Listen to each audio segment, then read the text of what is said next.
So welcome everyone. My name is Shamim Chaudhary, and I'm glad to see all of you spending time with us today evening. This session is going to be focused solely on writing letters of recommendations that is a necessary component of college admissions in several countries. This session will equip you with the knowledge and the skills that you need to write impactful recommendations that highlight students' strengths and fit the requirements of the universities they are applying to.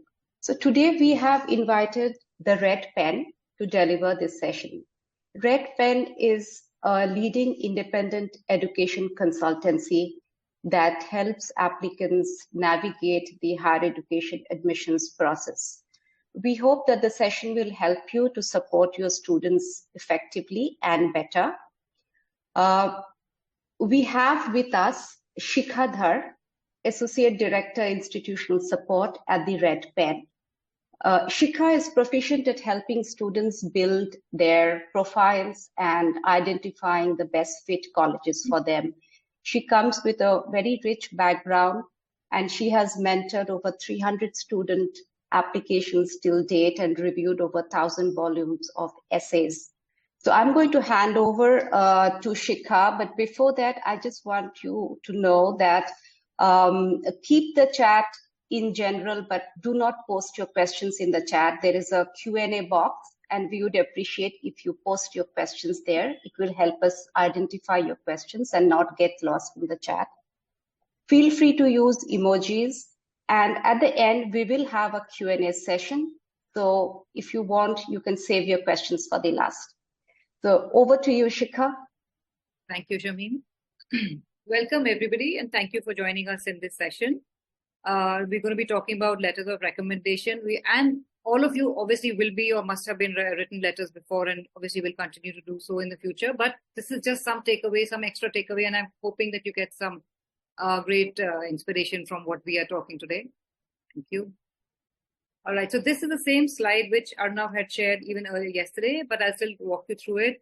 We at the Red Pen, we've all of our 95% of applicants have at least received the top 3 offers of their choices, admits to 25 plus countries. And yes, I've actually counted 25 countries that we've helped students apply to.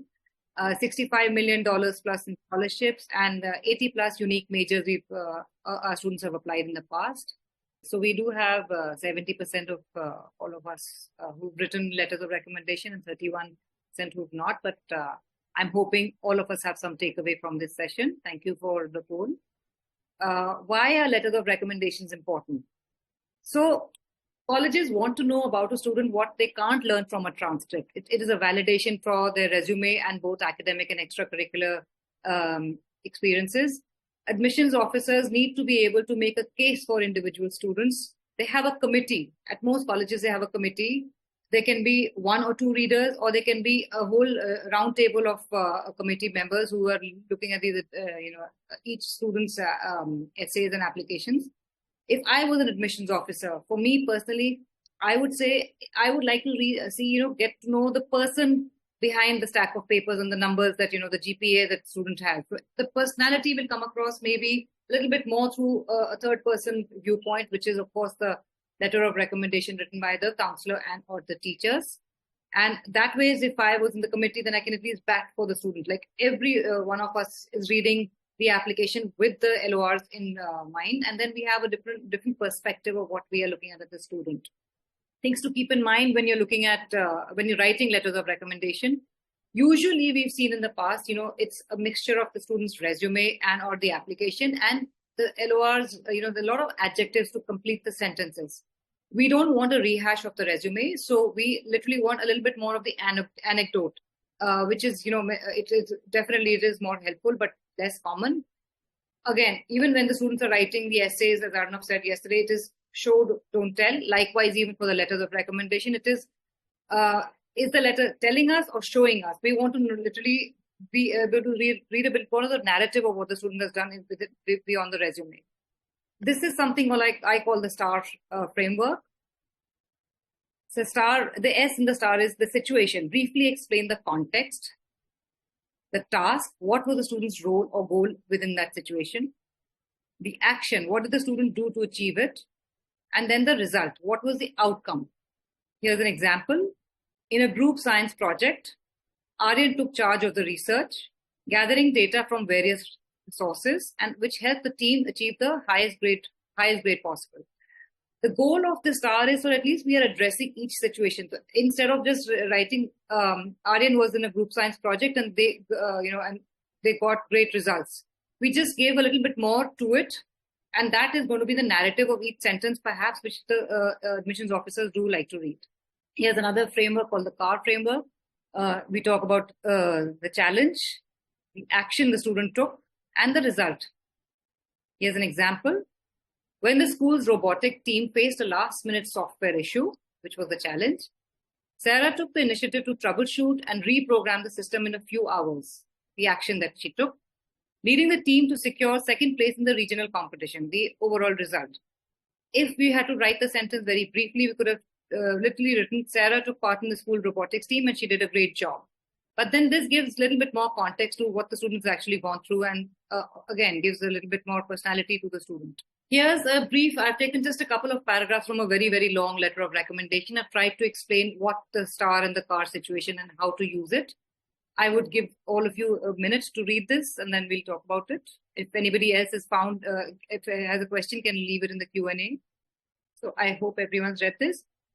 The goal in this brief snippet of a letter of recommendation is obviously to, to expand the sentences. The best way to do is follow some framework, which is in my case, I've used star and car framework. I've also tried to explain, I've also tried to put together a few words, which I'm going to showcase in the slides later on. If you merge a few key words, which the admissions officers like to see, it's very easy to frame a good letter of recommendation for the student and, of course, highlight the best of the student, right? Here's another example of the star example, and I've compared it to star and car both. I can give you a brief time to read it. First example is here. This is the write-up which will go, and this breaks down the whole situation in the star example. Likewise, in the car example, during a group project, conflict arose among team members. Rachel mediated the disagreements, ensuring effective communication and collaboration, which led to an outstanding presentation praised by the faculty. Here's the breakup of that. During the group project, the conflict was the challenge, the action was mediation, and the result was effective communication. When we write effective letters of recommendation, there are four to 6 points, which I always tell the counselors and the teachers that you must keep these in mind. Then the first one is, your student has a reason to ask you for it. Find out what the reason is. The reason could be intended major or good grades. So suppose the student is applying for economics, but instead of reaching out to the economics teacher, has reached out to the maths teacher maybe, where he or she's got good grades. So that could be the reason, right?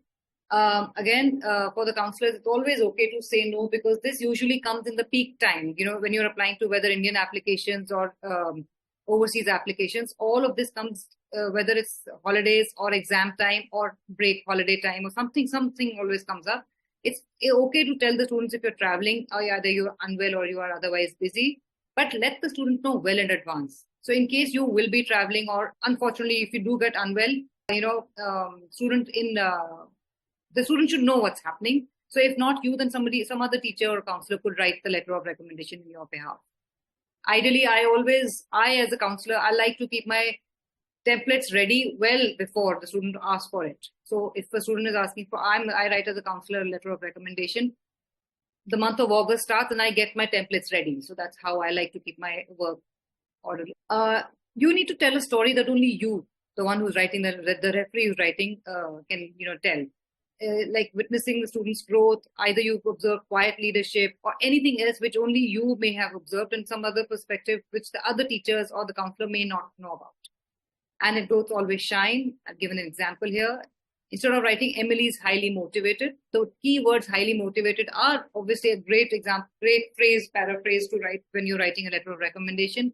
But instead of that, it's a good idea to even write Emily's determination to solve a complex coding problem led her to seek guidance from the industry experts. Her initiative resulted in polished final product. So this whole show showcases great motivation from the student. And we, of course, expanded a little bit more on just giving a very brief sentence. More, and this is here. Colleges value candor, not perfection. So the language English is important, but not that important. We do not like to, none of us need to write. My favorite example is Shashi Tharoor's style of writing. Small, simple words is good enough. You don't need to use complicated words. Make the letter about your student, not yourself. Template letters are convenient, but they are counterproductive. I've had people who've used template letters and where she instead of he or her instead of him, and those kind of situations have happened. Consider sharing your letter with a colleague before sending, because instead of putting it through ChatGPT or some other AI tool, it's a good idea to showcase another colleague of yours to at least get some more fresh viewpoint and or grammar checks. Here's another poll. Shamim, are we doing this through a poll question or just a Q&A or something they can write in the chat? How many have written the letter as a counselor, and how many have written subject teacher's letter of recommendation? So that means more in the previous poll, more have written for the subject and less for the counselor. I asked this question because this next part of my LOR is going to now touch on that. I mean, my presentation is going to touch on that. This is for the counselor. I have a pyramid where the base of the letter is going to be about academics, your overall mark sheets. So for the students, like, if it's a straight A student, then we write a little bit more on that. The next part would be engagement in the school community. Next is your growth in high school, overall growth in high school. Leadership and overall character.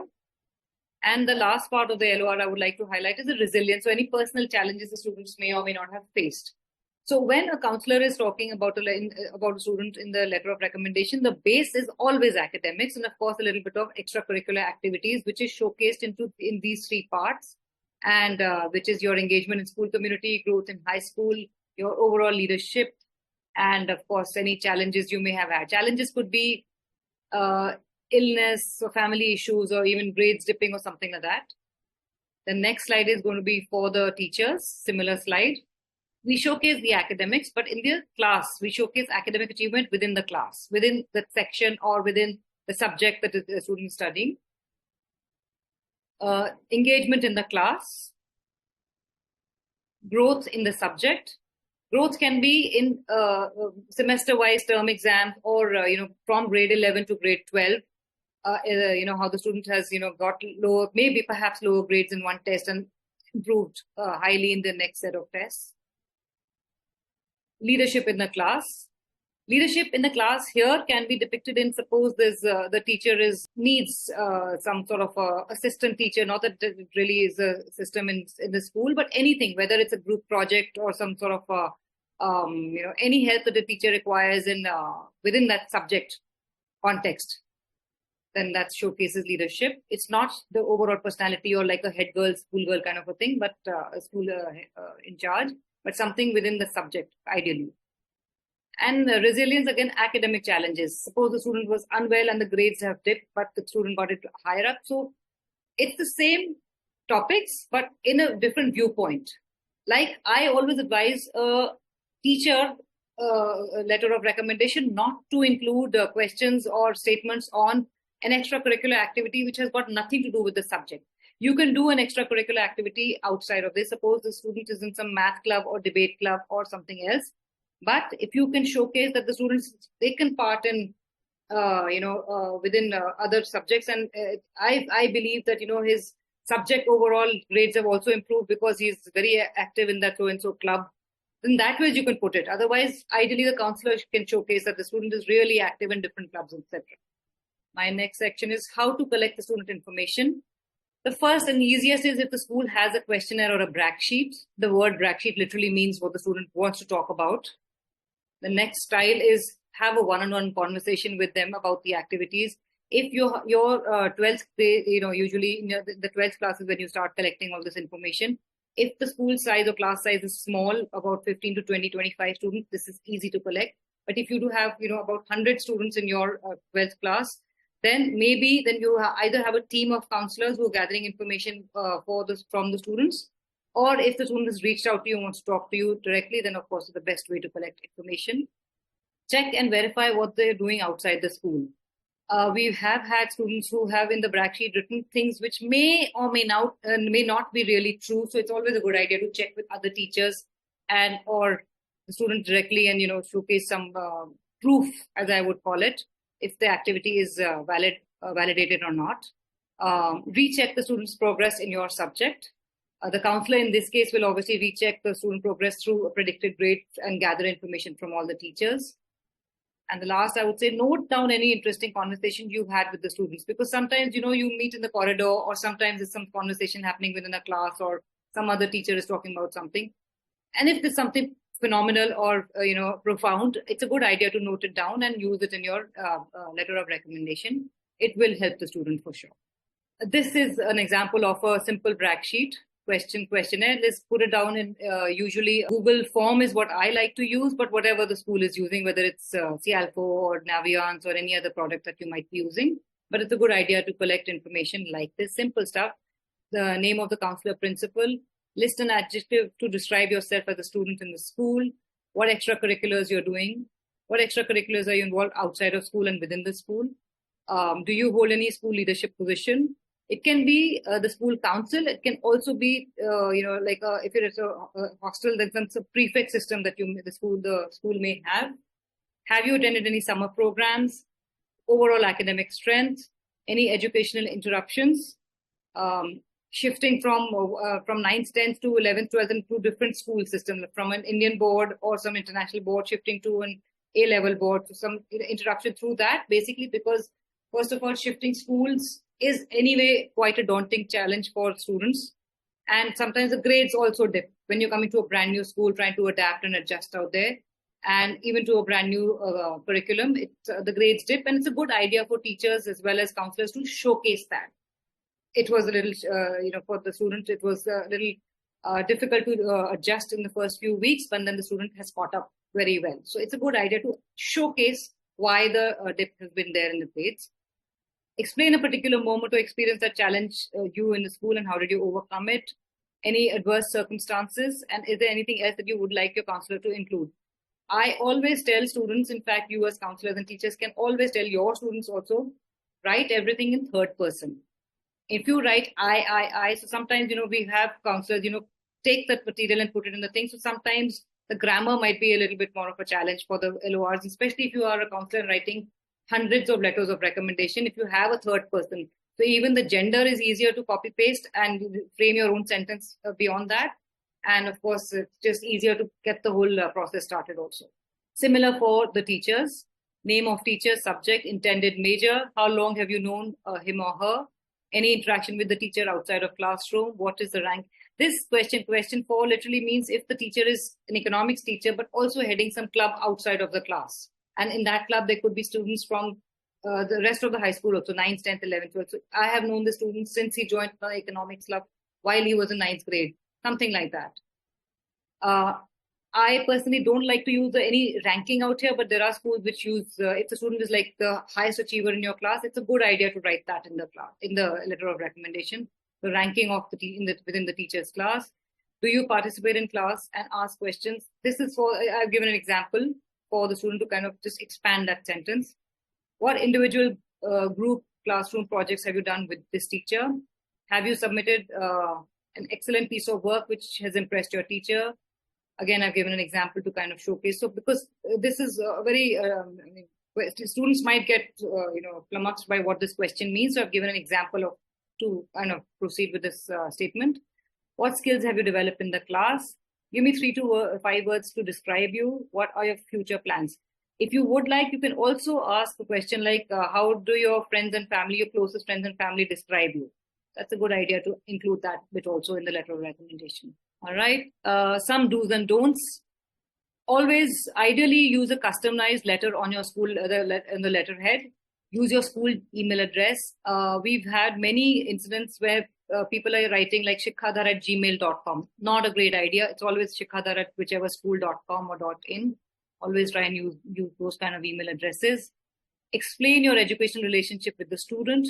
Detail why the student is a good fit for the university. provide specific examples and anecdotes, write a closing statement, enclose a professional closing and signature, proofread for grammar, spelling, and formatting errors. Counselors, and you can add your predicted grades also at the end of the letter.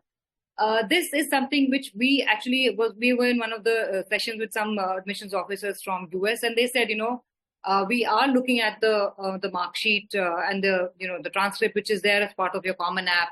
But it's a good idea to showcase even the student has achieved an overall predicted grade within that thing. Sometimes instead of looking at 5-6 different documents, they get all the information from one document, which is the council letter of recommendation. Even for the UCAS, the UK personal, the letter of recommendation, which has those 3 boxes now, it's a good idea to showcase the predicted grades within that, because even under that you have your predicted set that your predicted grades you will be adding. But if you can a small little write up on students' overall predicted grades. Don'ts are very simple. Do not generalize language or overly broad descriptions of the student's performance in the classroom. Do not spend too much time and attention detailing the relationship with the student or content of the course. Do not be vague in your explanations. For example, if the student is included programming language on the CV, your LOR can discuss how they have mastered language and applied the skill set to several projects. Instead of writing, this is a great example, that the student has taken part in some online course and has studied this. But what beyond studying that particular course? Utilize those languages that he's used in something else within, whether they created an app or some project or something like that. Showcase a little bit beyond that. Do not miss the deadline for submitting the letter. Do not recycle information for multiple letters. The second last point, do not miss the deadline. I like to, in fact, always tell anybody who's, the counselors or teachers that when they're sending out letters of recommendation, try and submit within, if the student's telling you that I've submitted my application and can you submit try and submit it within 24 to 48 hours. The best way to do that is if you have your LORs ready, or even before that if you can, but not too many days in advance. Because what if the student has done something beyond in that last 1 week of submission, and then something which is highly worth putting into a letter of recommendation. So ideally a day or 2 before is fine and a day or 2 after is fine. Do not wait for a week or 2 beyond, because in that case it does not showcase on the students the portal out there, and then it shows the cross that the LOR is missing. And then the student is panicking, and then we don't want the counselors also getting, jittery of sending last moment letters of recommendation.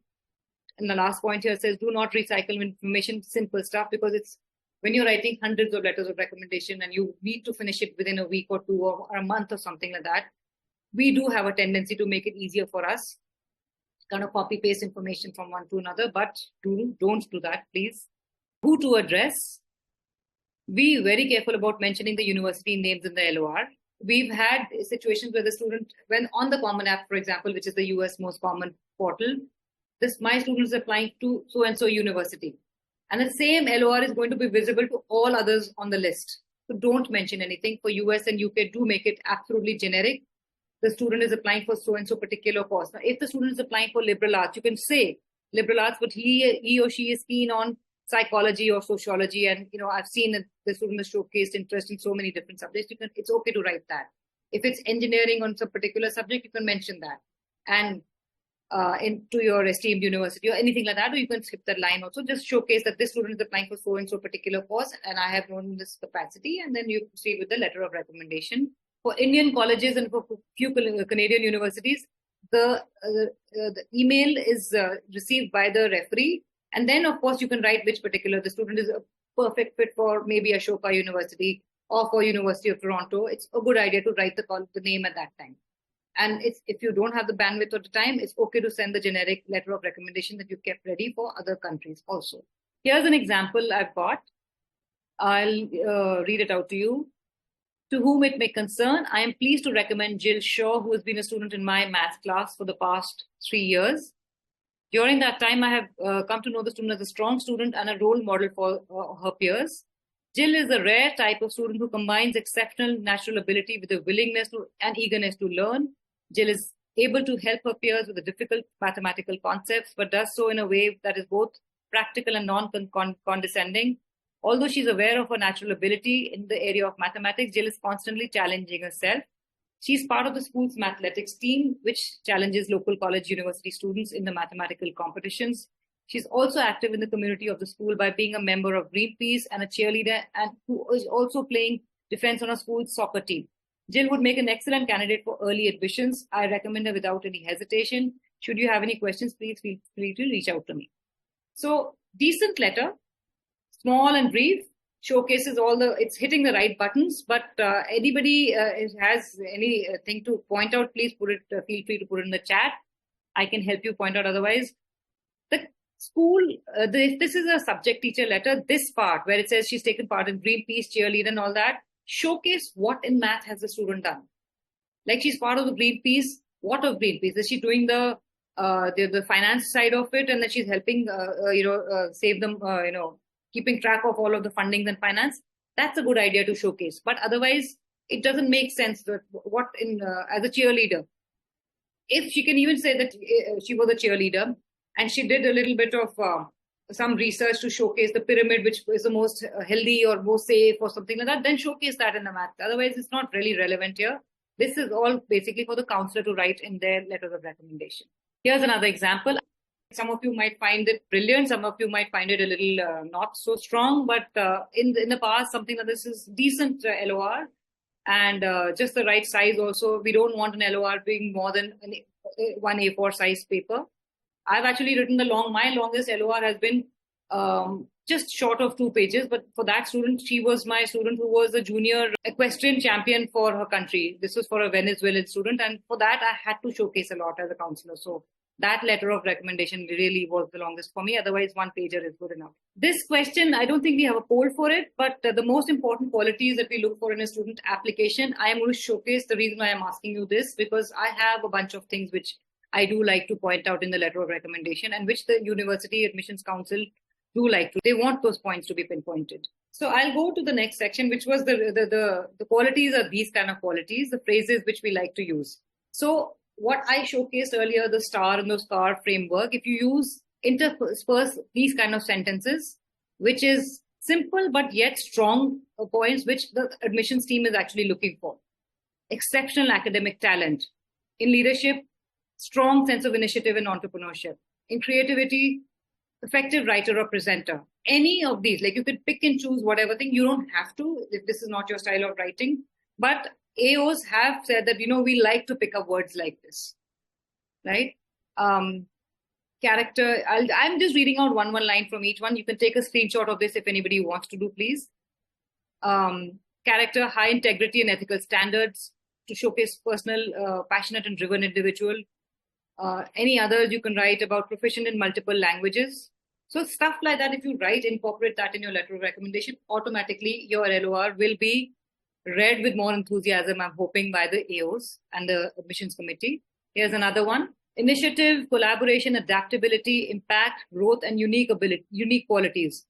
Those 6 and these 6, if you really kind of, if a student is brilliant, then if you have all of this and the student's got good grades and a good GPA across 9, 10, 11, and 12, you do know that, and obviously followed by good extracurricular activities and great essays, and a stellar letter of recommendation, chances of a great selective college admission is hopefully brighter. And this has been gathered from information which I have Googled from multiple letters of recommendations online and different colleges also. They've showcased that, they pick out, like these a few words. And when these people are reading things like, if they're reading the application within 90 seconds and maybe 10, 20 seconds for another letter of recommendation, they do pick out big words. It is important, perhaps, I don't know, maybe they have sixth sense or something, but they are kind of catching on to these kind of sentences or phrases rather. The short interactive exercise, counselors, as I say, for them, we kind of floodlight the application of the letter of recommendation for a student. For the teachers, it's a spotlight. I'll give you an example of that. A floodlight versus spotlight is, example, leadership in a debate club. As president of the debate club, Ria noticed that participation was declining. She decided to work on increasing member engagement and participation. To achieve this, Ria organized weekly practice sessions, invited guest speakers, and held friendly competitions within the club. Her efforts resulted in 50% increase in membership, and the team went on to place second in an inter-school debate competition. The way a counselor would highlight this is something like this, or not highlight, as in a floodlight would be this. As president of the debate club, Ria noticed a decline in participation. There's a strong sense of initiative she set out. This is similar to what I've written earlier, and showcase the difference between a spotlight and a floodlight. Is this a teacher would write Ria's leadership in the English debate club, or whichever society, whether it's a finance society or economics or a science STEM club or something like that.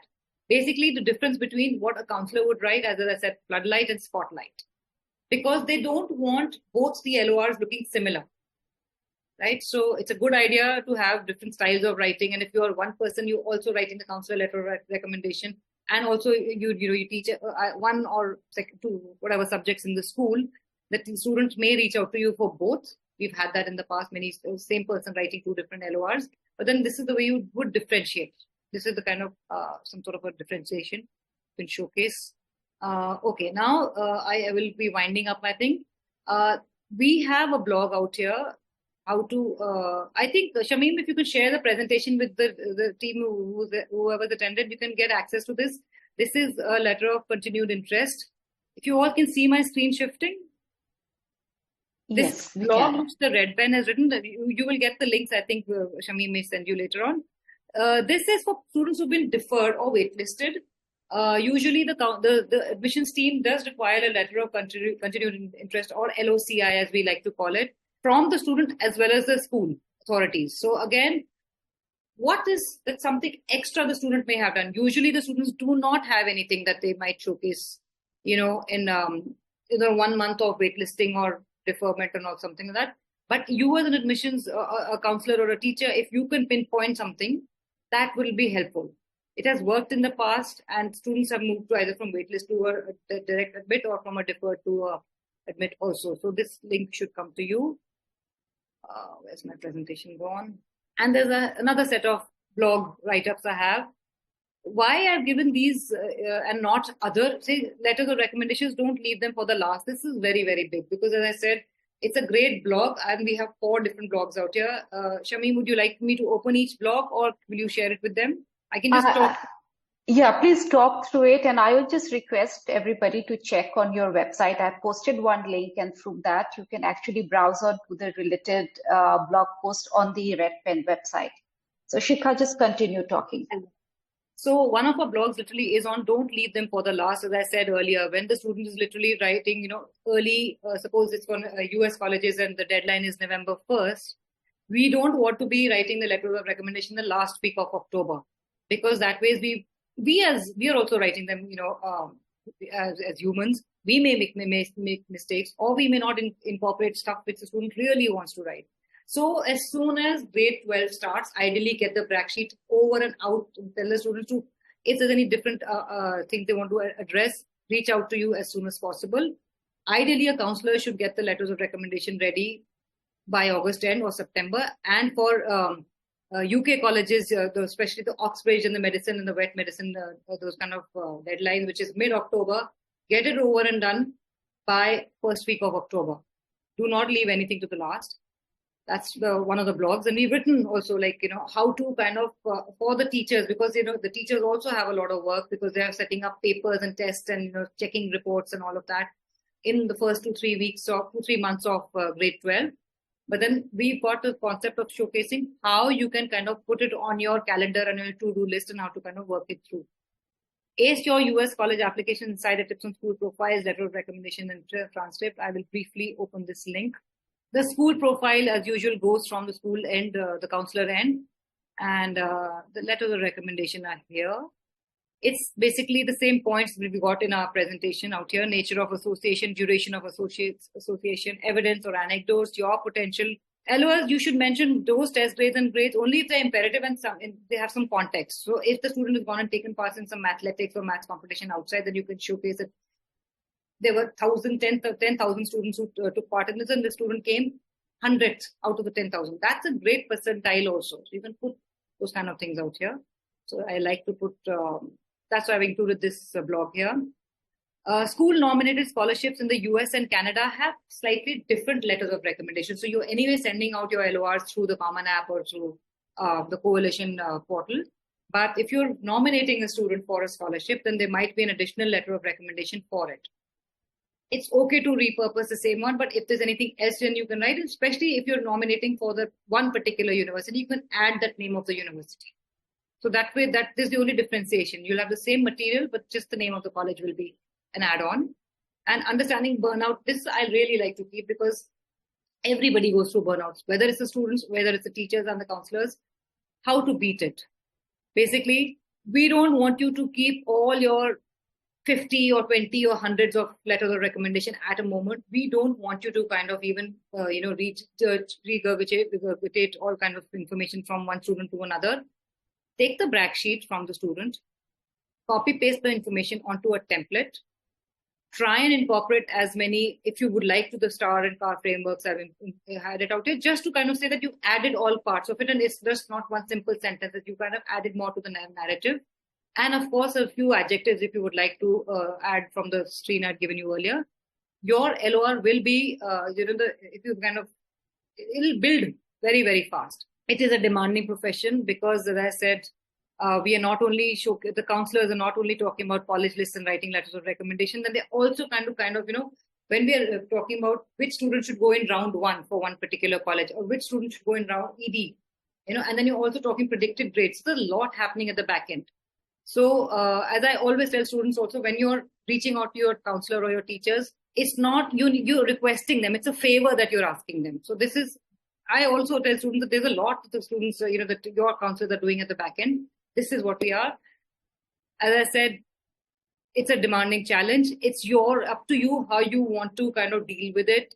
I listen to music, or I just reboot my system when I have a heavy caseload, and everybody deals with it differently. But it's okay. It's okay for even the senior authorities of the school to realize there is a burnout.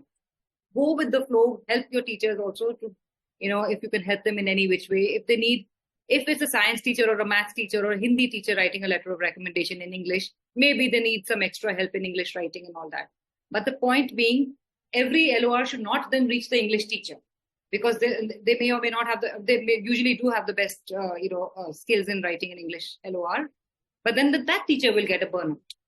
So just to kind of, ease the pressure on every staff member at school, this is what I would say. Read this blog. It will be helpful to you. And after this is end of my presentation, I'm going to stop my screen share. And any questions? Thank you, Shikha. I don't see, I think there is one question which is coming from Humaira. Can you shed some light on LORs for average students who might not be overachievers or might not have a lot of ECA but is a steady learner? I'll give you another example I have. I had a student for who I wrote an LOR, and he literally was on borderline failing. Like, he was, I think, an IB student, and he had 24 out of 45, so it was borderline failing. I addressed the question. I said he does not have good grades, but he has had personal issues. And I said, and this was, I think, during COVID times, and his mother was in COVID. Now COVID is past, so we can't use it, and we shouldn't be using those examples. But I did address it that yes, his grades are bad, and we addressed it two things. So to address if it's an average student, like an A level, maybe a BBC or a BBD kind of student, showcase that. I always like to see the Indian system. What happens, or in a national board, usually our 10th grade marks are very, very good. So, and the student has gone and got lower grades in grade 11 and grade 12. It's okay to showcase that, his 10th was great, but his adapting to this has been a little challenging for the student, and the grades have dipped because of that. But we do see that, he is showing, the student is trying to showcase a little bit of making an effort to learn, address that.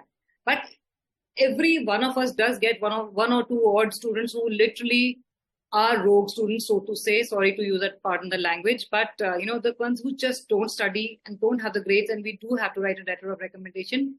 We cannot write a mean letter of recommendation. Nevertheless, we have to be nice to them. We say, the student is an average student, has a potential of becoming an above average student for sure, and is making an effort to become more mature. It's okay to put this thing.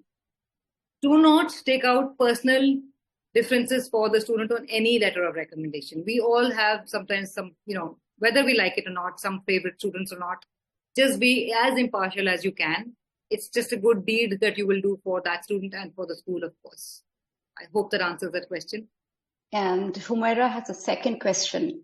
Do you recommend writing about a student's disciplinary issues in the past? That's a tricky one. Okay, so lots and lots of colleges, whether in India or overseas, are literally asking this question. Now, those disciplinary can be suspended or chucked out of school for whatever reasons. Yes, you will have to address that in the letter of recommendation. You cannot unhide, some certain things, but then write a reason for why this happened. Why was the student suspended, or why was there some disciplinary issue, or why was the student?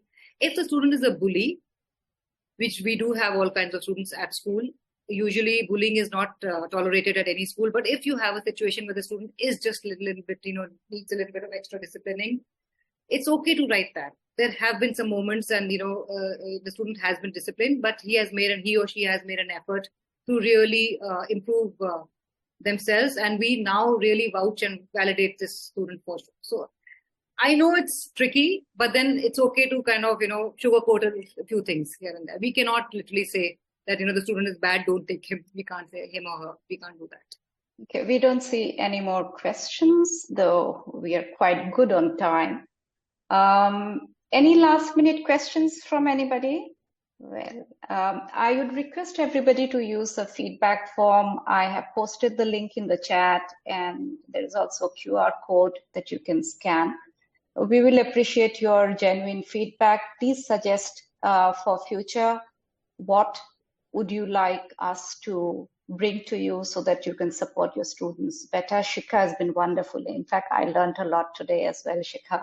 I have 2 samples. If you would like to take screenshots, then I would, if you would like, I can show that too, if you would like or not. I will stop sharing my screen. The reason why I didn't show that earlier was because it's a template, and we don't want, we don't want any university receiving letters which look identical. It's a red flag for the student and of course the school, but let's still showcase it out here. Here's a template. If anybody wants to read, this is for one of my students who literally got into one of the top selective universities. Do not copy this because they've already received this style. And what I spoke about earlier is basically, I copied that. The similar information is here. How do you know the student? In what capacity and what subject the student is applying for? That is the first paragraph. Keep it brief. What the student has done academically, then what the student has done extracurriculars, co-curriculars, extracurriculars, and anything else as a hobby, and then last is the conclusion. So it's like a little bit of a sandwich, So I only do this so that I remember to put stuff. I put the academics, the co-curriculars, the extracurriculars, the hobbies, and of course, the overall personality of the student. If the student has got a lot going, it's okay to showcase stuff in bullet points also. And we've had many admissions officers saying sometimes when they're reading stuff and they have stuff in bullet points, it's okay with that also. So that works too. Thank you, guys. Thank you for attending. Okay, so we are good. I don't see. Okay, is there any other question? Well, there seems to be one last question. Swati Shetty, do you have any sessions guiding on counselor and along with understanding of transcripts? Swati, we don't have a session right now, but we are planning sessions in the coming year. So if you could just mention these in the feedback form, we will try and ensure that your queries are covered over the sessions that we do in future. There is one anonymous attendee who should write a recommendation letter for a student when the student requests a recommendation letter from the school. Does that make sense? Yes. So I'm assuming either it's a gap year student or student who's left the school and has gone to another school but still wants a letter, from somebody from the previous school. Ideally, the school counselor and or the principal or vice principal or somebody of that authority, and they can take information from different teachers. Like I myself have written a letter of recommendation for a student where this was for UK, where it was a subject. And UK, just FYI, if the student is applying for XYZ course, it's better to have that teacher's letter of recommendation to go. But when you're writing as a counselor for that same student, Then I literally wrote that I have spoken to the student's so-and-so subject teacher, and this is the input I've got. And I put those stuff in the bullet points that, across. It's perfect to do that. That was earlier, just FYI, when the UK had that one 4,000 character letter of recommendation. Now it does have 3 different boxes. Again, you can write, that I am the counselor, but I have spoken to so-and-so subject teacher and got the information from there. So it's okay to input that. And when the student has left the school, then ideally I would say somebody who's a principal or counselor level. We have had situations where the teacher has left the school, but the student wanted to take the letter of recommendation from that particular teacher. In that case, the new teacher can write the information and say, I have spoken to the previous teacher, and write the name of the teacher. If the teacher allows you, the ex-teacher allows you to use the name, and say, and this is the input and the feedback I've got from that teacher, and even I would vouch for the same. The student has got these qualities, so-and-so subject. I would ideally write that. I hope that answers your question, or if not, then I'll try and address it in a different way. Well, there is one last question, 1 minute. Could you show a scholarship nomination letter? If you can't show, Shikha, is there any place where they can look up for these resources? I'll see if I find it in my blogs and all that, if I find a nomination one. But usually it is the same letter of recommendation, the school counselor one. And you sometimes when you're writing a nominated for a nomination thing, they actually ask you some questions. Please talk about the students, this or that. And then when you're answering those questions, automatically your LOR does build up. But if not, I always say that use the counselor letter of recommendation, because usually the scholarship team and the admissions team is 2 separate teams. So they are reading the same thing all over again, but it's definitely a separate team. I know for sure. Right. And it's okay to then in that case, the only difference will be address the name of the college. Thank you so much. And we are out of time. So thank you, Shikha. And even for yesterday's, so some of you who have attended, thank you so much, Arnav, for yesterday's session, and to Red Pen. We hope we will have many more opportunities to associate with you and help our schools along with your expertise in future. So goodbye and have a nice evening. Thank you all. Thank you.